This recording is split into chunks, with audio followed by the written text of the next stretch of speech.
Welcome to another data science deep dive on our technical track. In the following presentation, I am Suvak, Senior Staff Engineer and Machine Learning Platforms Lead at Wayfair, covers how Wayfair built a set of in-house platforms to enable 150 machine learning practitioners and engineers who partner with them to deliver wins across Wayfair's business domains. Enjoy.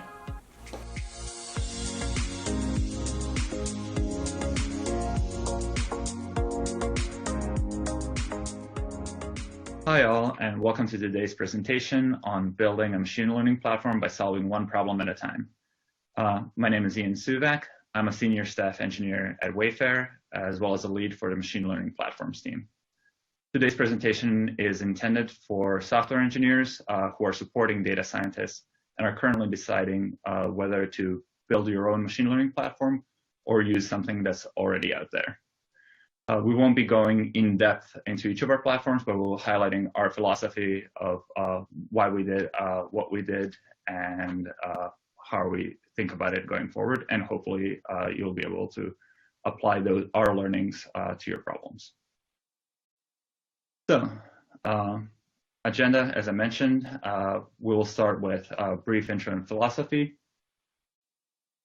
And then we'll move on to particular problems that we've solved and highlighting platforms that we built to solve them. Our platforms are named after the hit TV show Westworld, so the names might be familiar. And we'll end with some parting thoughts. So, philosophy.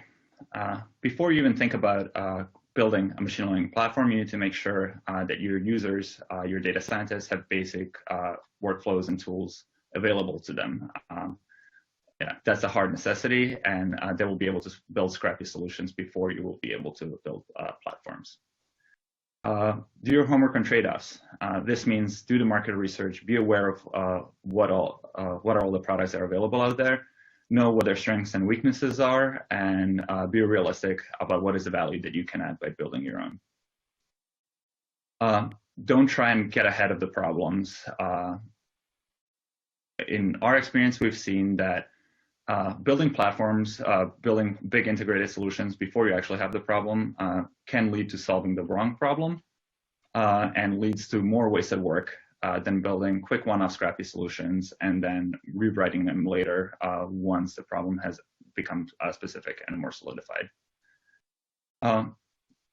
Continuing, solving only one problem at a time is a good practice to follow. Because it leaves your platform modular and gives you flexibility to pivot in the future. When we think about trade-offs of designing platforms, we think about usefulness versus usability scale. So something can be really useful, but really difficult to use. So it gives you all of the nitty-gritty controls and details, but it might require a really technical user who knows what they're doing in order to take advantage of it. Usable platforms, on the other hand, might be turnkey solutions, but they're one-size-fits-all and won't might not fit your specific needs. The way we think about these trade-offs is we start off very much on the usefulness scale and first cater to our power users, and then as we learn from that, build adaptation integration layers that make it easier for the broader public to use. And finally, building your own platform gives you flexibility. Be ready to use that flexibility, which could mean pivoting to other available solutions if that's appropriate. So yeah, before we get into the details, I want to highlight Wayfair's growth story. So I joined Wayfair in 2013 prior to its IPO and as a software engineer, and in 2015 I switched into a data science role. At that time, we had about 15 data scientists, and I've been in a role straddling the border between software engineering and data science ever since. We currently have over 150 data science practitioners, which includes machine learning engineers, analysts, and engineers working with machine learning products.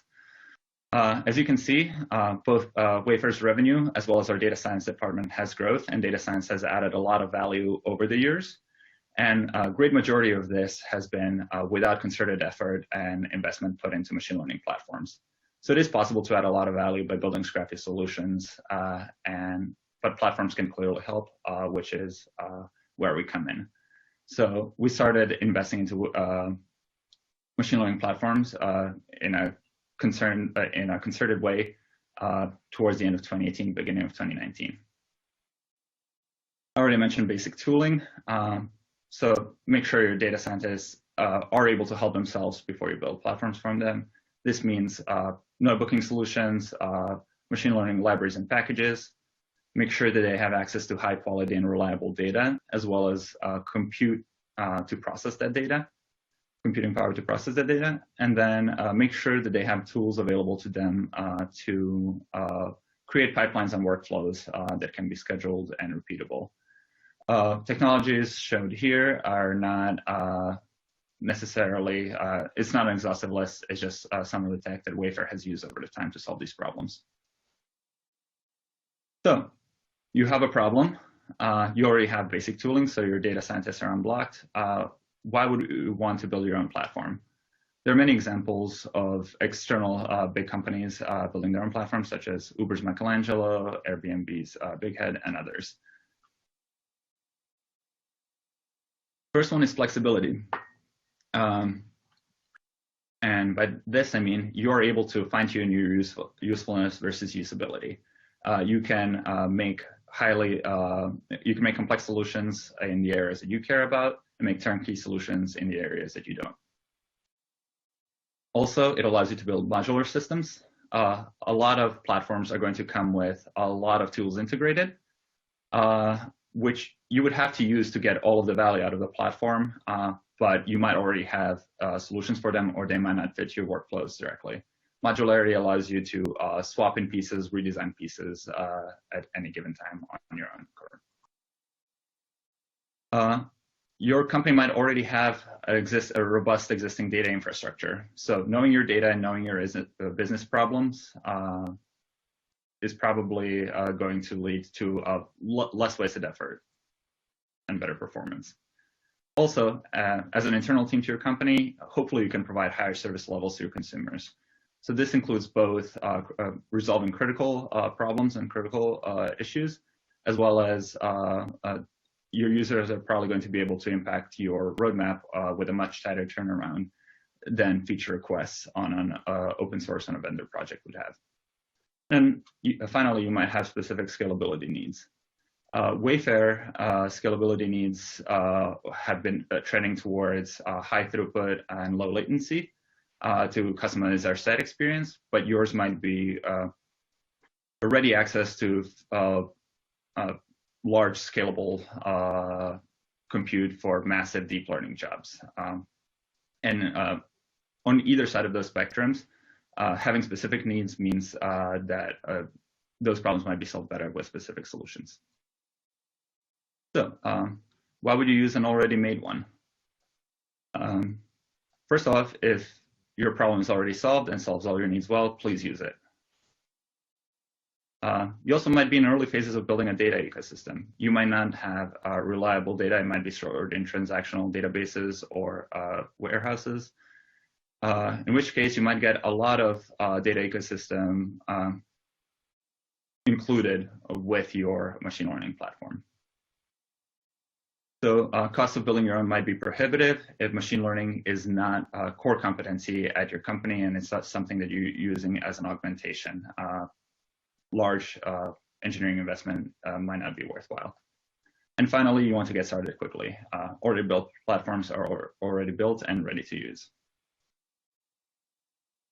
And finally, you might not have demanding scale and performance needs. You might just care that a prediction that's done. You might not have tight customer feedback loops or the problems where you're applying machine learning. Might not just be demanding.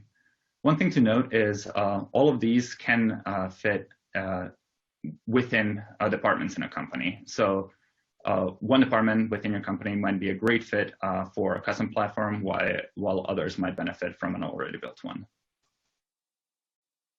So with that, I'd like to move on to the first problem in our first platform. Help, a critical model file is missing. I've definitely gotten my fair share of these messages straddling the line between data science and software engineering. So let's take a look at what did the Wayfair's handoff process look like at the time that these were common. So data scientists would usually write their either create custom model files or create jobs that would output their files to an NFS file share that was unsecured and accessible to all. And then custom model serving applications would mount the file share and hope that the file was there at the time that they needed to read it to make their predictions. There are clearly a lot of problems here. One is a model file could be missing, misplaced, accidentally overwritten. Also, we've had instances where machine learning library version got bumped, features got added, breaking the interfaces, and so on and so forth. So we decided to build Mesa Hub, which is our model storage solution. What that looks like is it's a web service providing an API to upload and download model files. So instead of depositing files directly onto a file share or directly into cloud object storage, like we're doing here, it passes through the service that collects metadata and stores them in an append-only fashion in the cloud object storage, which is in our case, GCS. The metadata that it stores is who trained the model, when, using what library, what hyperparameters, what feature inputs. In addition to model files, we're also storing data sets. These are static or slowly moving and are more efficient to store in RAM rather than have them accessed programmatically in real time. So why do we do this ourselves? So originally when we built Mesa Hub, there wasn't a lot out there, but we got a lot of benefits from doing this instead of just dropping files onto GCS, which would have been more secure than NFS. So we have central storage of metadata for model static data sets and applications. We're able to find who trained what when. We also introduce a notion of hierarchy. So when we think about a model here, it's output of a machine learning library that solves a particular business problem, makes a prediction. Models can have versions, which means that you might have changed something about the way that model is trained. So change the hyperparameters, the library version, or features. And generation would mean that nothing has changed, but you have gotten new information and retrained the model on a daily, weekly, or monthly basis. We store full history, so you're able to reconstruct the past, which is useful for backtesting. And it's also searchable and reusable across different applications. We have models that are used across applications, and this makes it easy. The next problem is, once you have your model safe and secure in our model storage, how do we create scalable model services? Originally, we were creating one-off VM-based solutions that took weeks to create due to needing custom network rules, custom provisioning, and they weren't very scalable. Enter Sweetwater. Sweetwater is a platform for creating scalable microservices, exposing our models to our end users, which are usually client services. We do this through a protobuf and gRPC interface. And we think about the lifecycle of the application in the three main steps. The first step is the definition step. So we have a UI where users can interact with Mesa Hub model storage and create an application definition, which consists of 0 to many models and 0 to many data sets. These are also versioned, by the way, in the same way that models and data sets are. In addition to creating the app definition in Mesa Hub metadata, this also auto-generates application code that gets stored in Sweetwater repository. This generates all of the boilerplate, leaving just few fill-in-the-blanks for the customer, for the user to fill in, while also allowing power users to customize to their heart's content. The next step is a build job. So build jobs can be triggered either by code in a repository changing, or a new model that's configured for auto deployment landing in Mesa Hub, which would trigger an automatic deployment. So when build job triggers, it downloads model artifacts into the Docker image, which ensures that we will actually have access to it at prediction time, and also bundles the code together and deploys it to Kubernetes.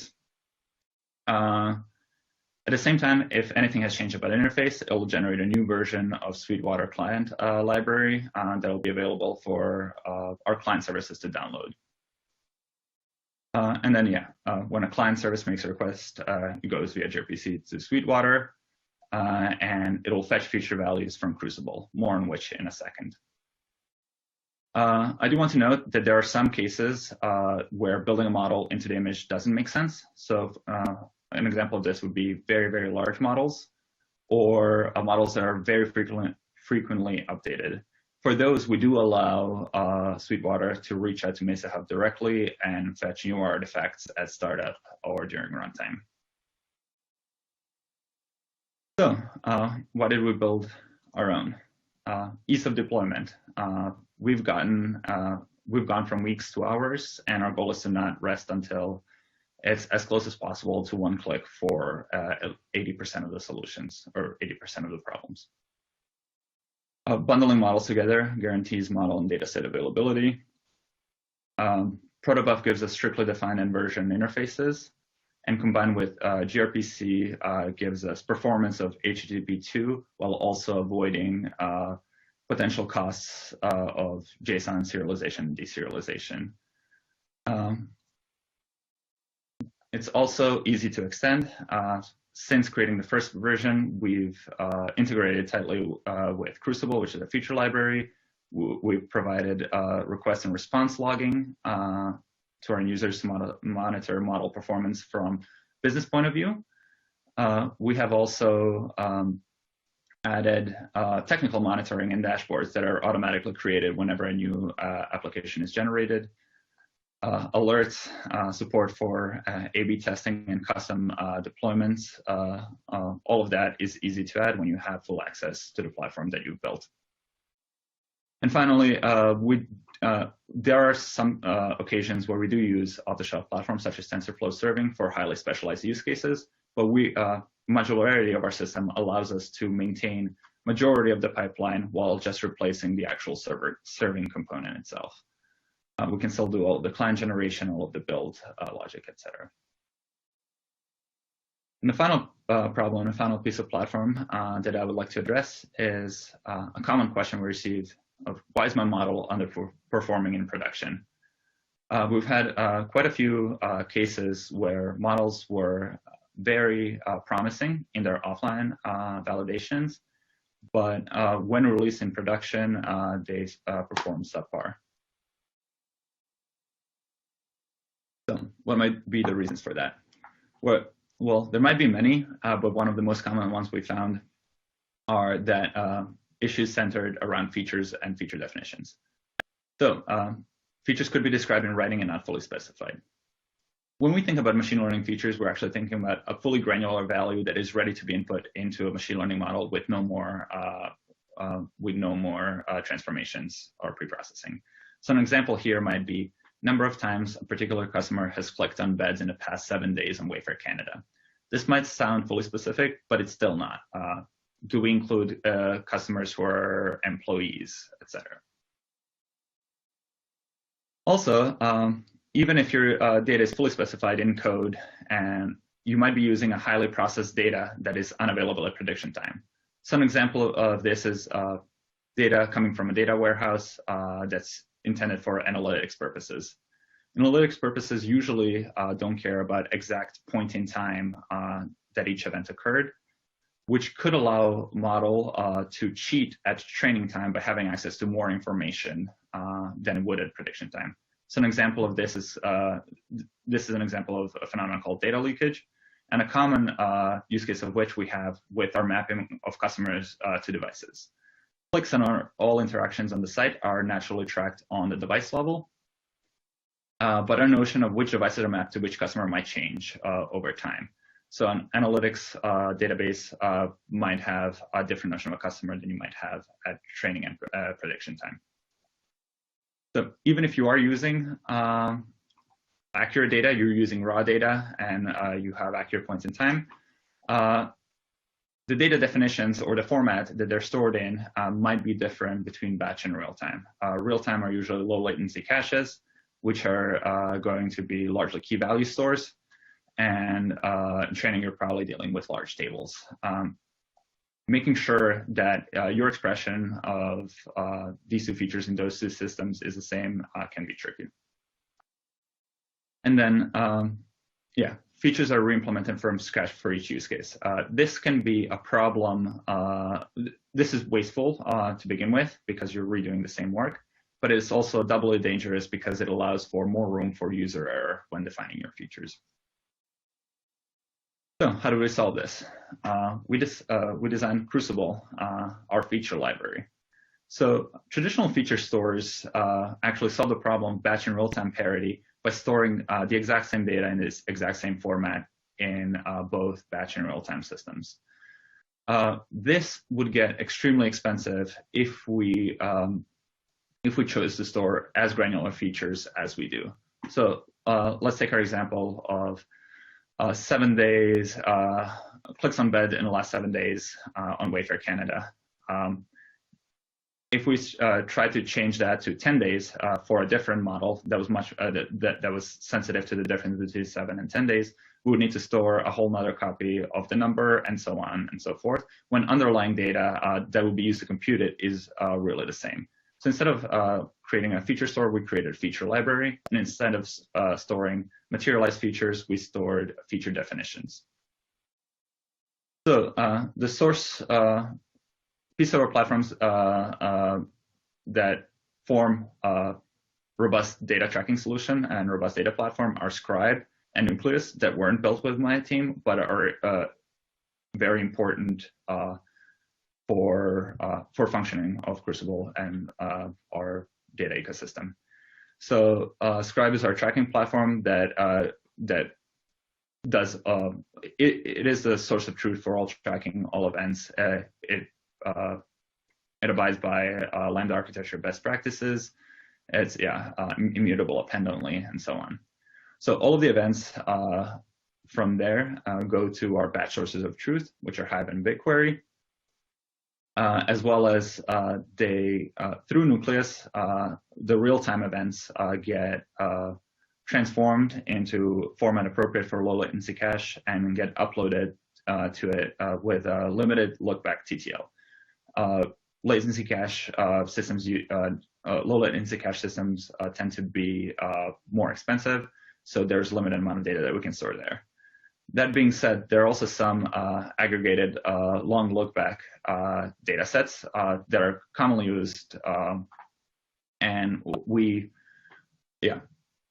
instead of storing fully granular data, we also strictly defined aggregated data sets on perhaps day level or product level or things like that, and store those in our cache as well. So this is where Crucible comes in. Crucible defines two APIs. The first one is a feature management API that allows data scientists to define features across these two data sources. So in batch, a feature definition consists of a templated batch query. And in real time, it consists of a data source of a data set in Aerospike, upon which can be applied some filters and transformations that are defined in our Crucible's domain-specific language, DSL. As an example of filters are inclusion, exclusion, equals, is employee, is bot. Transformations consist of count, count distinct, max, min, sum, second, since, etc. Once these features are defined, their definitions are stored in our Crucible metadata store, and user is ready to trigger validation. So validation consists of pairing identifiers, features, and points in time, and sending the request both to batch and real-time systems to generate two data sets and run summary statistics on it to see how well do they match up. Once we've verified that the view for various points in time is exactly the same between batch and real-time, it's ready to be used. It's valid. It's considered validated and ready to be used for prediction. And this is where Sweetwater model serving applications send requests with feature IDs and identifier IDs, which is the thing that you are trying to describe. So a customer, a device, a product, order, etc. And gets back feature values. And you can also use the batch interface to generate training sets, as well as batch scoring data sets. So why did we build our own? As I mentioned, storing feature definitions instead of materialized values allows for infinite flexibility and granularity in lookbacks without overwhelming costs. And this is empowered by us already having a robust data platform in Scribe.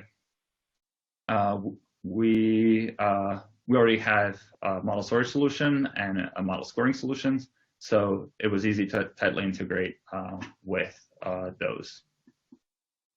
Before we leave, here are some parting thoughts. With working in visual pieces, integrating brings higher usability. So first, build useful platforms, later make them usable. Empower your customers to not use your platform if it doesn't fit their needs. This can mean both building their own platform, building their own one-off solutions, or using third-party available platforms. This will give you valuable feedback and will highlight the gaps in your system while keeping data science productive. And finally, stay flexible and modular. The whole reason why you're building your own platform is to best suit your needs. And it might come about that external solutions make more sense, in which case you should be willing and excited to switch, perhaps for just pieces of your platform. Thank you very much for your time. If you're interested in building such platforms, please check us out at wayfair.com/careers. And if you have any questions that we don't get to, please feel free to email me at isuvak@wayfair.com. Thank you. That was Ian Suvak, Senior Staff Engineer and Machine Learning Platforms Lead at Wayfair, who spoke about understanding the challenges that come with building production ML systems at Wayfair and how to scale those platforms and how they change over time. If you've enjoyed this video, make sure to check out our content depository in the link in the comments section, and have a great day.